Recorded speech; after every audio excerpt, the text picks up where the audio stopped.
Kita sama-sama mendeklarasikan arti Pentakosta ketiga. Pentakosta ketiga.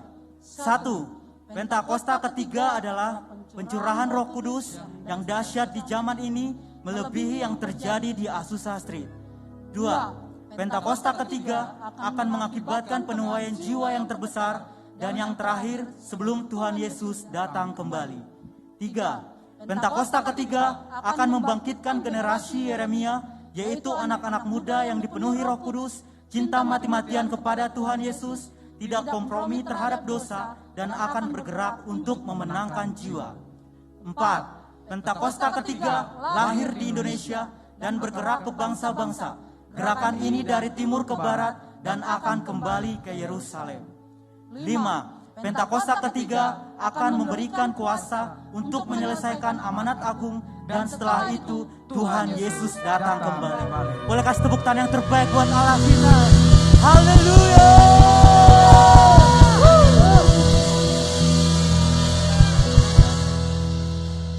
Selamat pagi, puji nama Tuhan. Shalom Bapak Ibu Saudara. Boleh yang lebih semangat lagi, shalom. Amin, puji Tuhan.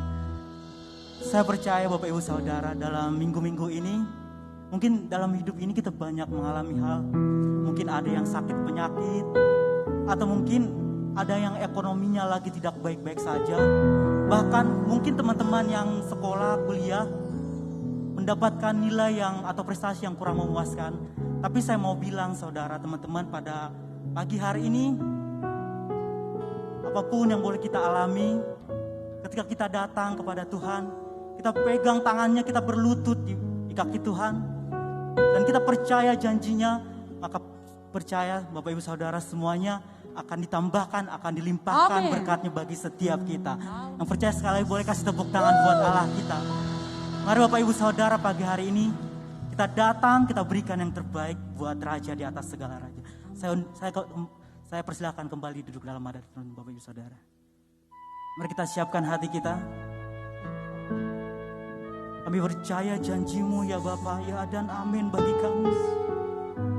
Untuk itu kami datang bersujud di hadapan Tuhan. Kami membawa segenap hidup kami, segenap penyembahan kami yang terbaik hanya bagi-Mu.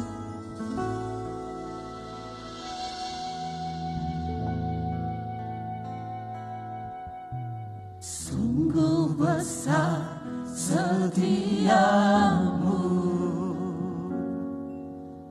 Kau nyatakan bagiku.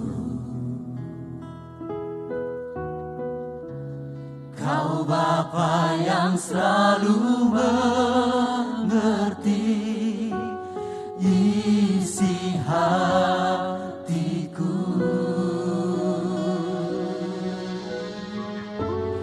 Kemuliaan-Mu Kau janjikan, aku tetap percaya,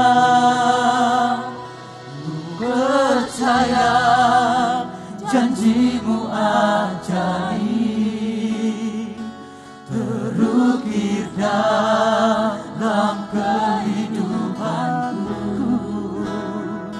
Ku berserah di dalam kekuatan-Mu, ku percaya.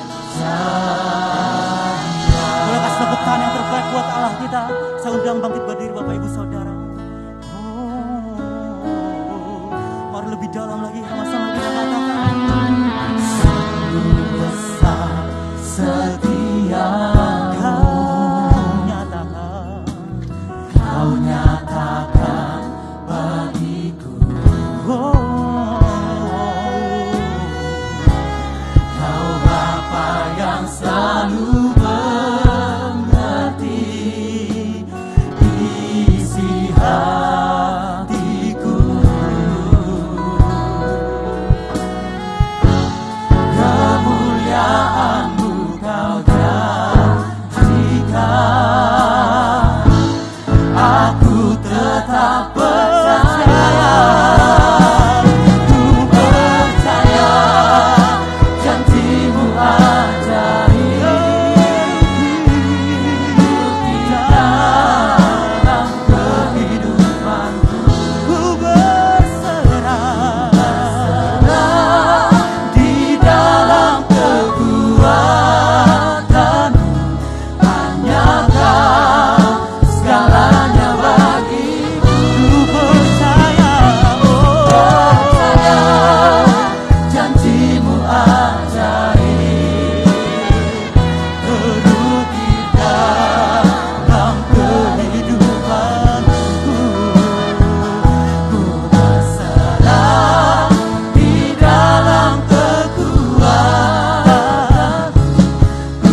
terus menyembah saudara.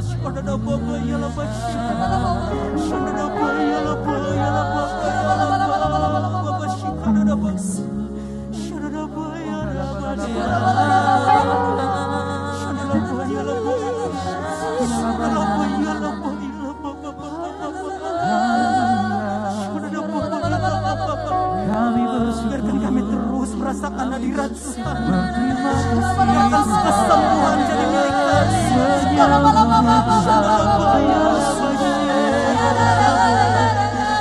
kami. Ini kami datang di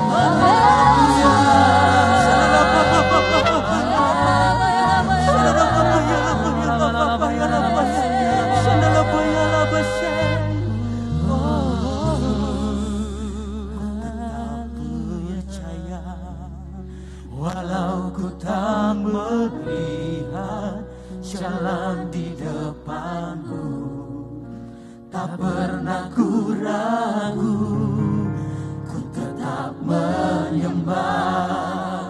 Apapun yang terjadi di dalam hidupku, tak pernah ku ragu, ku tetap percaya.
Bersukacita bagi Tuhan kita. Sama-sama katakan haleluya.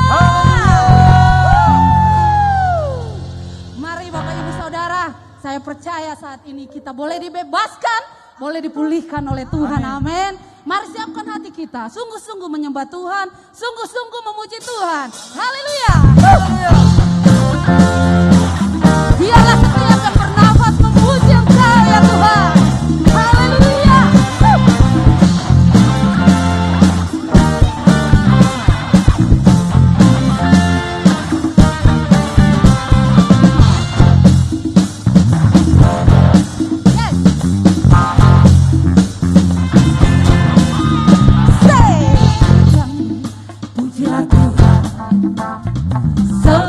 Ciptakan semuanya, keagungannya mengatasi langit bumi, sembah sujud di hadapannya.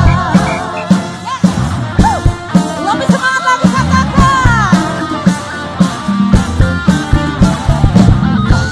Bumi pujilah Tuhan, sebab Dia ciptakan semuanya, keagungannya mengatasi langit bumi, sembah sujud di hadapannya. Ku sembah, ku puji, ku sembah Yesus Kristus Sang Penebus. Ku puji, ku sembah, ku puji, ku sembah Yesus Tuhan dan Rajaku. Tepuk tangan yang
kekuatan kita. Amin. Haleluya, haleluya. Silakan duduk Bapak Ibu Saudara.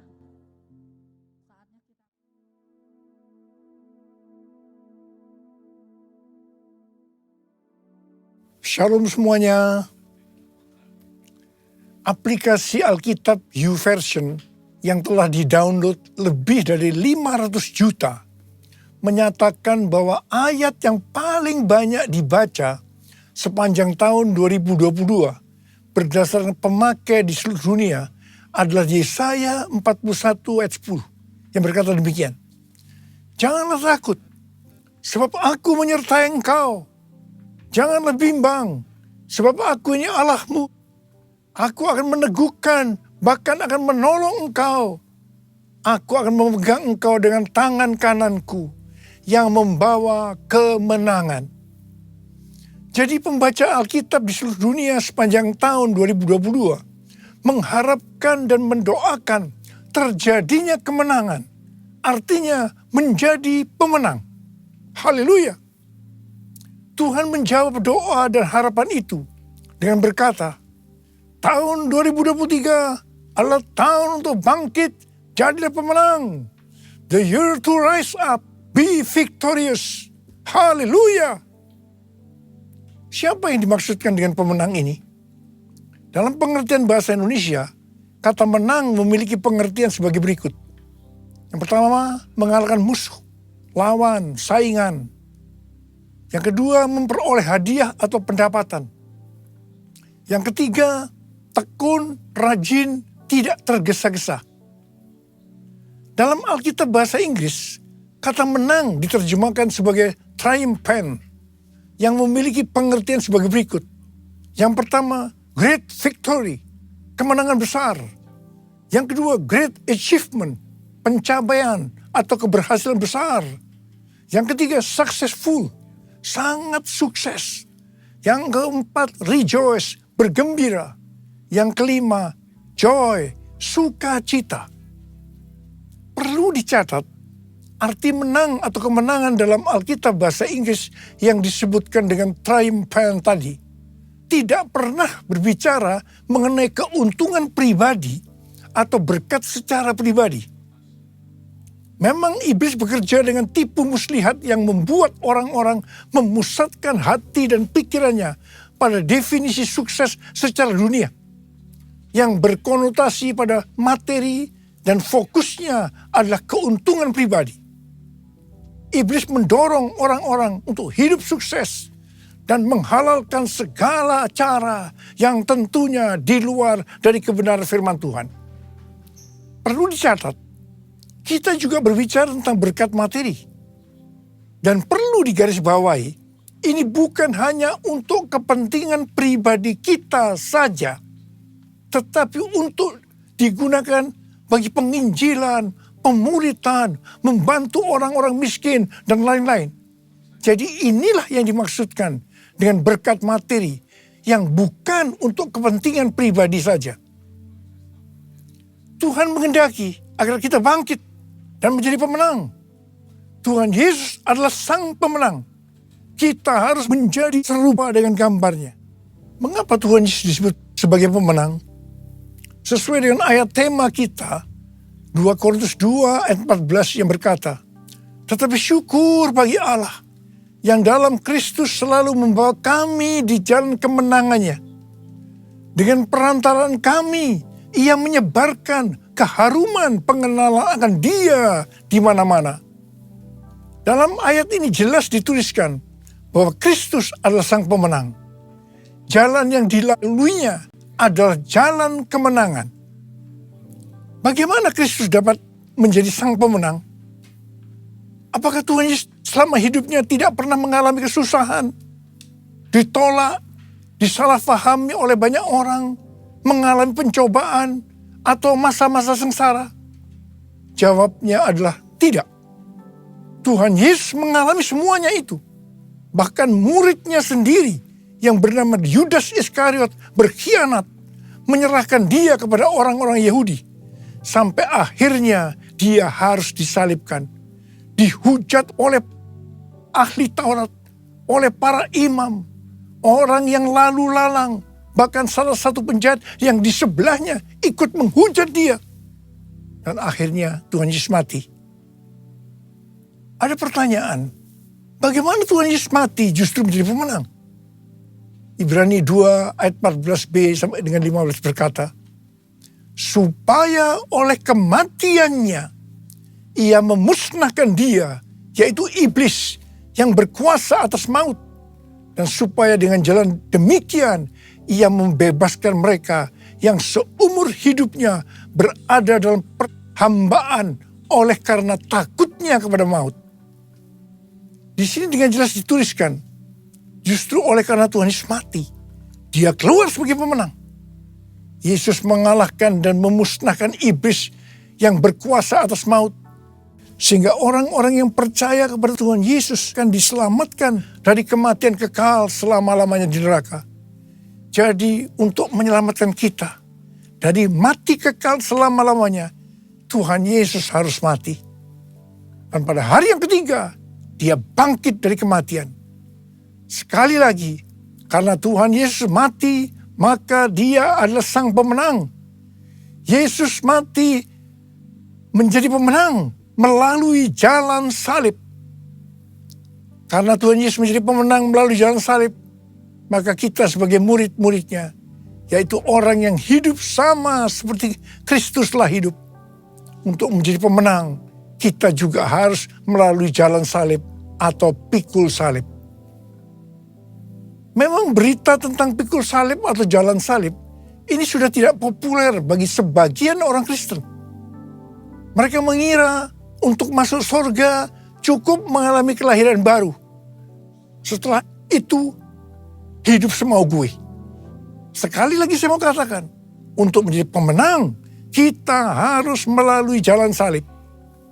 Dia yang harus semakin besar dan kita harus semakin kecil. Artinya kedagingan kita harus mati dan manusia roh kita harus semakin kuat. Untuk itu kita harus terus diproses, dikuduskan oleh firman Tuhan dan Roh Kudus sehingga menjadi serupa dengan gambar Yesus. Proses pengudusan atau sanctification ini pasti sangat menyakitkan bagi kedagingan kita. Itulah yang disebutkan jalan salib atau pikul salib. Dalam pelayanannya, Rasul Paulus juga mengalami jalan salib atau pikul salib untuk menjadi pemenang.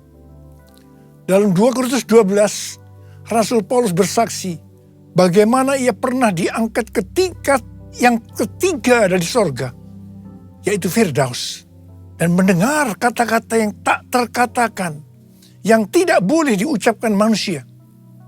Rasul Paulus berkata, supaya aku jangan meninggikan diri karena perkataan-perkataan yang luar biasa itu, maka aku diberi suatu duri dalam daging, yaitu seorang utusan iblis untuk menggocoh aku, supaya aku jangan meninggikan diri. Rasul Paulus sudah berseru 3 kali kepada Tuhan, supaya utusan iblis mundur daripadanya. Tetapi Tuhan menjawab, cukuplah kasih karuniaku bagimu, karena justru dalam kelemahanlah kuasaku menjadi sempurna. Rasul Paulus berkata, sebab itu terlebih suka aku bermegah atas kelemahanku, supaya kuasa Kristus turun menanggung aku. Karena itu aku senang dan rela di dalam kelemahan, di dalam siksaan, di dalam kesukaran, dan di dalam penganiayaan dan kesesakan oleh karena Kristus. Sebab jika aku lemah, maka aku kuat. Dalam melayani pekerjaan Tuhan, saya pun mengalami seperti yang dialami oleh Rasul Paulus. Supaya saya tidak sombong, Tuhan juga berikan duri dalam daging. Sesuatu yang menyakitkan. Itulah yang disebut jalan salib atau pikul salib. Saya rela dan saya mengerti untuk menjadi pemenang harus mengalami ini. Lukas 14 ayat 27 berkata, barang siapa tidak memikul salibnya dan mengikut aku, ia tidak dapat menjadi muridku. Yesus, domba Allah, mulia namamu,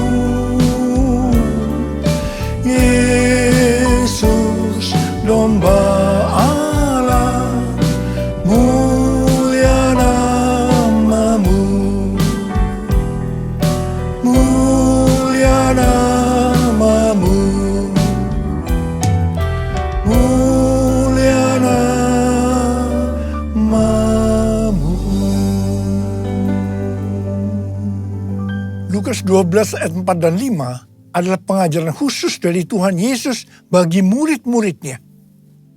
Tuhan Yesus berkata, "Aku berkata kepadamu, hai sahabat-sahabatku, janganlah kamu takut terhadap mereka yang dapat membunuh tubuh dan kemudian tidak dapat berbuat apa-apa lagi. Aku akan menunjukkan kepada kamu siapakah yang harus kamu takuti. Takutilah dia yang setelah membunuh mempunyai kuasa untuk melemparkan orang ke dalam neraka.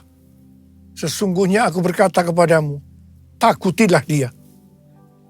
Saya akan berkata kepada kita semua, takutilah Sang Pemenang, Yesus Kristus, sebab Ia mempunyai kuasa untuk melemparkan orang ke dalam neraka. Kita harus bangkit menjadi pemenang. Pemenang adalah orang-orang yang takut akan Tuhan.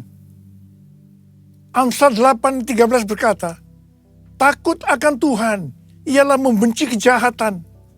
Aku benci kepada kesombongan, kecongkakan, tingkah laku yang jahat, dan mulut penuh tipu muslihat. Kita akan melihat berkat-berkat yang Tuhan sediakan bagi orang yang takut akan Tuhan. Mazmur 34 ayat 10 berkata, takutlah akan Tuhan, hai orang-orang yang kudus, sebab tidak berkekurangan orang yang takut akan Dia. Memasuki tahun 2023 yang berat ini, kita percaya kita tidak akan kekurangan suatu apapun karena kita takut akan Dia. Haleluya! Mazmur 25 ayat 12 sampai dengan 14 berkata, siapakah orang yang takut akan Tuhan? Kepadanya Tuhan menunjukkan jalan yang harus dipilihnya. Orang itu sendiri akan menetap dalam kebahagiaan, dan anak cucunya akan mewarisi bumi. Tuhan bergaul karib dengan orang yang takut akan Dia, dan perjanjiannya diberitahukannya kepada mereka. Haleluya! Sekali lagi, saya mau katakan kepada kita semua, bahwa kita harus takut akan Tuhan. Yang mau takut akan Tuhan katakan amin. Pesan Tuhan buat kita semua, bahwa kita harus bangkit, jadilah pemenang dalam hal unity. Dalam Yohanes 17 yang merupakan doa Yesus untuk murid-muridnya, Tuhan Yesus berdoa kepada Bapa, Bapa, aku telah memberikan kemuliaan yang kau berikan kepadaku, kepada mereka, yaitu kita-kita ini, supaya mereka, yaitu kita-kita ini menjadi satu. Kalau mereka atau kita-kita ini sudah sempurna menjadi satu, dunia akan melihat, dunia akan tahu, dan dunia akan percaya bahwa Engkaulah yang telah mengutus aku, dan bahwa Engkau mengasihi mereka, yaitu kita-kita ini, sama seperti Engkau mengasihi aku. Ini berarti kalau kita menjadi satu, kalau kita unity, maka akan terjadi penuaian jiwa besar-besaran. Saya ingat awal tahun 2000, saya pernah ditegur Tuhan dengan kata-kata yang keras. Niko, kamu sombong, kamu arogan. Tuhan melihat karena pelayanan yang sukses membuat saya menjadi sombong, arogan, sehingga membuat banyak hamba-hamba Tuhan hatinya terluka karena banyak jemaat-jemaatnya yang pindah ke gereja kita. Saya tidak merasa kalau saya begitu arogan, sombong, sampai Tuhan menegur saya dengan keras. Saya menangis, saya bertobat, dan saya bertanya kepada Tuhan, apa yang harus saya lakukan Tuhan? Tuhan berkata, ada dua hal yang kamu harus lakukan. Yang pertama, saya harus menurunkan nama gereja Betani yang saya banggakan. Yang kedua, saya harus minta maaf kepada gereja-gereja dan hamba-hamba Tuhan. Saya melakukan perintah Tuhan itu dengan sungguh-sungguh. Apa yang terjadi setelah itu? Tiba-tiba roh rekonsiliasi turun antara gereja kita dengan gereja-gereja lainnya. Dan juga di antara gereja-gereja lain tadi. di tengah-tengah rekonsiliasi itu, tiba-tiba roh doa turun di Indonesia. Saya ingat tahun 2003 ada NPC, National Prayer Conference di Gelora Bung Karno, Jakarta. Setelah itu diikuti terbentuknya menara-menara doa dan rumah-rumah doa di Indonesia. Revival terjadi, Indonesia mengalami transformasi. Haleluya! Unity merupakan faktor utama untuk terjadinya penuaian jiwa besar-besaran. Kita sekarang berada dalam era Pentakosta ketiga yang akan mengakibatkan penuaian jiwa yang terbesar dan yang terakhir. Hari-hari ini kita harus banyak berdoa, memuji dan menyembah Tuhan dalam unity siang dan malam. Pada waktu zaman Elia, terjadi peristiwa pertobatan bangsa Israel. Orang-orang Israel ini bertobat karena melihat api Tuhan turun. Api Tuhan turun karena doa Elia. Pada waktu zaman Raja Ahab dengan istrinya yang bernama Isabel, bangsa Israel melakukan dosa yang besar terhadap Tuhan karena mereka menyembah Baal. Elia diutus Tuhan untuk membuat bangsa Israel bertobat kembali. Untuk itu, Elia mengumpulkan nabi-nabi Baal dan Asyera di hadapan seluruh orang Israel. Elia menantang nabi-nabi Baal sebagai berikut. Nabi Baal dan Elia masing-masing akan diberi seekor lembu. Lembu itu akan disembelih dan dipotong-potong dan ditaruh di atas kayu bakar. Tetapi mereka tidak boleh menaruh api. Setelah itu, nabi-nabi Baal disuruh memanggil Allahnya untuk minta api, untuk membakar persembahannya. Dan Elia akan memanggil nama Tuhan. Maka Allah yang menjawab dengan api, Dialah Allah. Seluruh rakyat berseru, baiklah demikian, setuju. Waktu bagian nabi-nabi Baal memanggil Allah mereka untuk minta api, ternyata sampai sore hari api tidak turun. Waktu bagian Elia, apa yang dilakukan oleh Elia? Yang pertama, Elia membuat mezbah dengan menyusun 12 batu yang melambangkan 12 suku Israel. Ini berbicara tentang unity. Yang kedua, Elia menaruh kayu api dan potongan-potongan lembu di atasnya. Dan yang ketiga, Elia menyuruh menyiramkan ke atas kurban bakaran dan kayu api itu dengan 12 buyung air. Dan yang keempat, setelah itu Elia berdoa demikian. Ya Tuhan, Allah Abraham, Ishak dan Israel, pada hari ini biarlah diketahui orang bahwa Engkaulah Allah di tengah-tengah Israel, dan bahwa aku ini hambamu, dan bahwa atas firman-Mu lah aku melakukan segala perkara ini. Jawablah aku ya Tuhan, jawablah aku, supaya bangsa ini mengetahui bahwa Engkaulah Allah ya Tuhan, dan Engkaulah yang membuat hati mereka tobat kembali. Apa yang terjadi setelah Elia berdoa? Lalu turunlah api Tuhan, menyambar habis kurban bakaran, kayu api, batu dan tanah itu. Bahkan air yang dalam parit itu habis dijilatnya. Ketika seluruh rakyat melihat kejadian itu, sujudlah mereka serta berkata, Tuhan, Dialah Allah. Tuhan, Dialah Allah. Terjadi pertobatan secara besar-besaran. Haleluya. Jadi, sebelum Elia berdoa, dia membuat mezbah dari 12 batu yang melambangkan 12 suku Israel yang berbicara tentang unity. Sekali lagi, unity adalah faktor utama untuk terjadinya penuaian jiwa besar-besaran. Hari-hari ini kita perlu lebih banyak berdoa, memuji dan menyembah Tuhan dalam unity siang dan malam.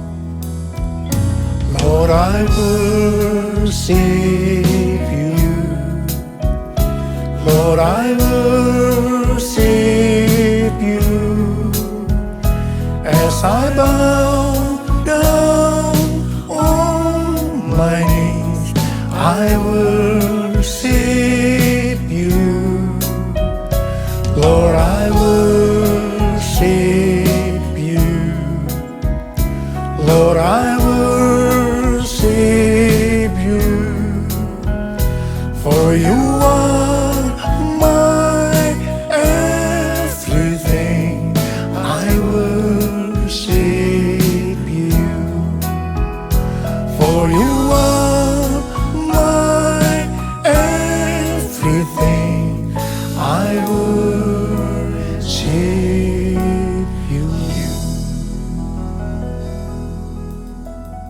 Hari-hari ini sedang terjadi kebangunan rohani di antara anak-anak muda di Asbury University, Wilmore, Kentucky.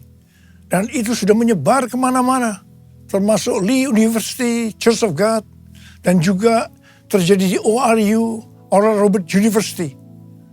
Kebangunan rohani ini dimulai ketika mereka berdoa, memuji, dan menyembah Tuhan dalam unity, dan kemudian api Tuhan yang kita kenal dengan api Pentakosta ketiga turun.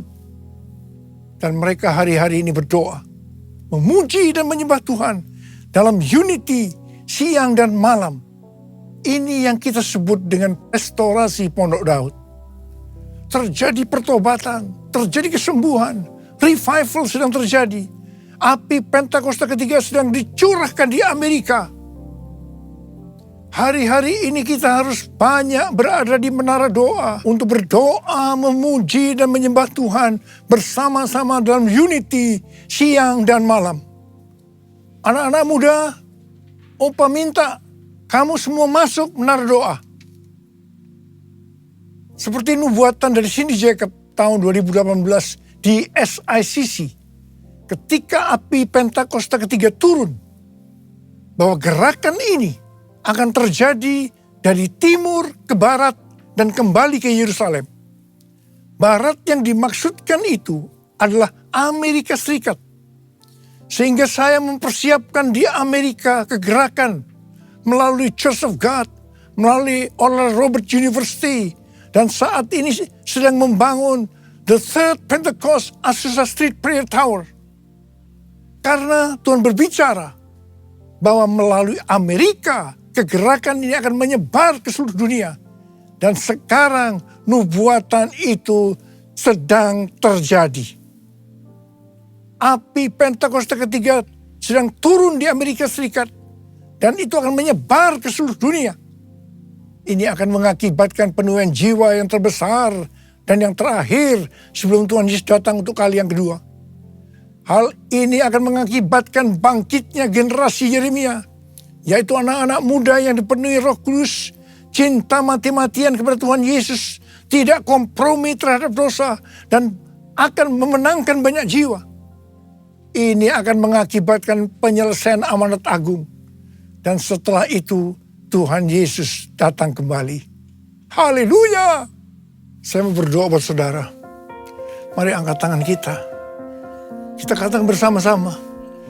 Jadikan aku Tuhan, rumah doamu, agar semua suku bangsa datang menyembahmu. Jadikan aku Tuhan, rumah doamu, agar semua suku bangsa datang menyembahmu. Agar semua suku bangsa, agar semua suku bangsa datang menyembahmu.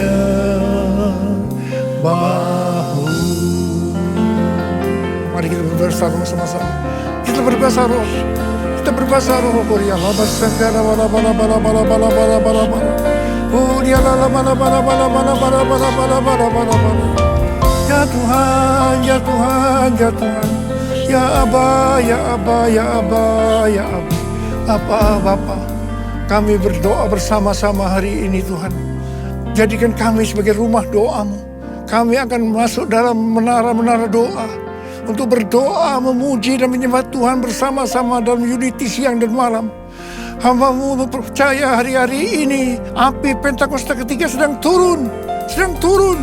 Ya Tuhan, di Amerika dan menyebar ke seluruh dunia. Termasuk di Indonesia hari-hari turun. Oh, kami akan menyelesaikan amanat agung Tuhan Yesus. Oh Tuhan, terima kasih, terima kasih, terima kasih, terima kasih. Oh terima kasih ya Abah. Jadikan kami sebagai rumah doamu. Jadikan aku Tuhan,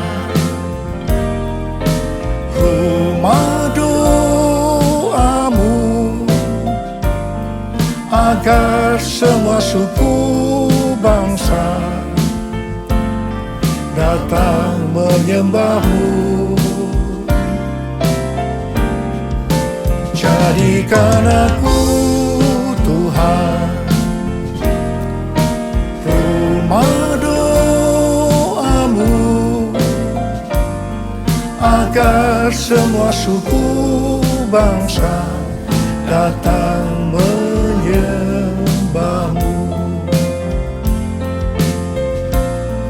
agar semua suku bangsa datang menyembah-Mu.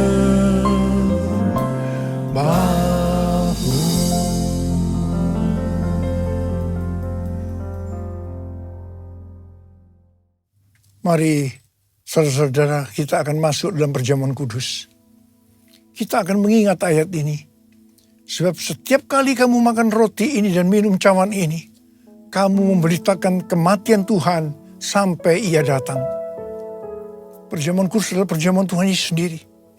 Setiap kali kita masuk dalam perjamuan kudus, ini pesan Tuhan Yesus pada kita semua. Biarlah ini menjadi peringatan akan daku. Peringatan akan daku. Karena itu mari arahkan hati kita kepada kebaikan Tuhan. Kita akan mengingat kebaikan Tuhan. Mari tundukkan kepala. Bapa, siapakah kami sebelum kami mengenal Engkau? Kami semua orang berdosa. Upah dosa adalah maut, mati. Tapi Engkau yang tidak berdosa telah dijadikan dosa oleh karena kami. Engkau harus turun dari surga mulia menjelma menjadi manusia. Mati ganti kami dengan penderitaan yang luar biasa. Sungguh kalau kami pikirkan betapa baiknya Engkau ya Aba. Betapa baiknya Engkau. Engkau jadikan kami sebagai anak-anak-Mu. Engkau tuntun, Engkau bela, Engkau lindungi, Engkau berkati, Engkau tegur juga kalau kami salah. Itulah Engkau ya Aba. Itu Engkau Aba. Tuhan akan memberkati kita melalui perjamuan kudus. Tapi Tuhan mau kita makan dan minum dengan cara yang benar. Oleh karena itu mari masing-masing introspeksi. Lihat keadaan diri masing-masing. Jangan menyimpan dosa. Kita harus tulus dan jujur di hadapan Tuhan. Buka. Minta ampun kalau Tuhan ingatkan. Ampuni kami. Ampuni Tuhan. Ampuni kami. Ampuni, ampuni. Ampuni ya Tuhan. Ampuni, ampuni. Bapa, terima kasih. Kami akan masuk dalam perjamuan kudus dengan hati penuh ucapan syukur. Dalam nama Yesus kami berdoa. Amin. Mari, angkat roti di tangan kanan kita tinggi-tinggi. Sebab apa yang telah kuteruskan kepadamu telah aku terima dari Tuhan. Yaitu bahwa Tuhan Yesus pada malam waktu Ia diserahkan mengambil roti. Dan sesudah itu yang mengucap syukur atasnya. Dia memecah-mecahkannya dan berkata, inilah tubuhku yang diserahkan bagi kamu. Perbuatlah ini menjadi peringatan akan aku. Saudara dikasih Tuhan, bukankah roti yang kita pecah-pecahkan ini adalah persekutuan kita dengan tubuh Kristus? Mari kita makan dalam nama Yesus.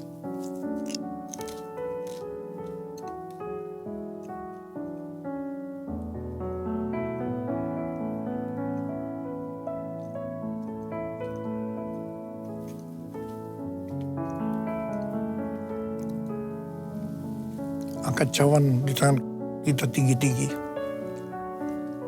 Mungkin juga yang mengambil cawan sudah makan lalu berkata, cawan ini adalah perjanjian baru yang dibenarkan oleh darahku. Perbuatlah ini setiap kali kamu meminumnya menjadi peringatan akan aku. Sudah dikasih Tuhan, bukan cawan pengucapan syukur. Yang atasnya kita ucapkan syukur adalah persekutuan kita dengan darah Yesus. Mari kita minum dalam nama Yesus.